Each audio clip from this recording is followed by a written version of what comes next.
ও বিয়াদব, ও স্ট্রিক্টলি বিয়াদব। ওরা আমাদের গেস্ট, আর্জেন্টিনা যারা আসছে ওরা আমাদের গেস্ট, ওদের আমাকে সম্মান করতে হইব। ওরা ভুল করতে পারে, আমরা ভুল করতে পারি না। আর্জেন্টিনা গতবারের বিশ্ব চ্যাম্পিয়ন, বড় আমরা যাই করি না কেন, গতবারের বিশ্ব চ্যাম্পিয়ন আর্জেন্টিনা। তাদের একটা পার্সোনালিটি আছে বা ইগো আছে, থাকতেই পারে। তো আপনি ছেলেটাকে পড়ে যাওয়ার পরে তার পাশার মধ্যে একটা লাথি দিচ্ছেন, এরপরে যখন সুযোগ পাইছেন আরেকজন আইসে এরপরে এটা ঘুষি দিচ্ছেন। সারা দুনিয়া দেখতেছে এটা। 3 নাম্বার জার্সি বাংলাদেশের, আপনি খুব বাজে কাজ করছেন। আপনি আর্জেন্টিনাকে তো লাত্তি মারেন নাই, বা আর্জেন্টিনা প্লেয়ার না, যারা আর্জেন্টিনার সাপোর্টার আছে বাংলাদেশ, বা যারা আর্জেন্টিনা দেশটাকে পছন্দ করে, তাদের উপরে আপনি মনে করেন যে লাথি মারছেন।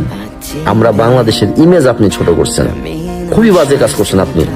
আপনি যত ভালো প্লেয়ারই হোক না কেন, আপনার ক্ষোভ, জিদ, রাগ বলের উপরে হওয়া উচিত ছিল, এই প্লেয়ারের উপর না। এটা আপনি পুরো বাংলাদেশের ইমেজটাকে নষ্ট করে দিয়েছেন। ফুটবলে আমাদের র্যাঙ্কিং জানেন কোথায়? আমাদেরকে গণার মতো টাইম নাই। হ্যাঁ, আমরা খালি একটাই আছি, আমরা ফুটবল নিয়ে নাচানাচি করতে পারি, কিন্তু ইন্টারন্যাশনালি আমাদের কোথাও কোনো একটা চেয়ার নাই বসা।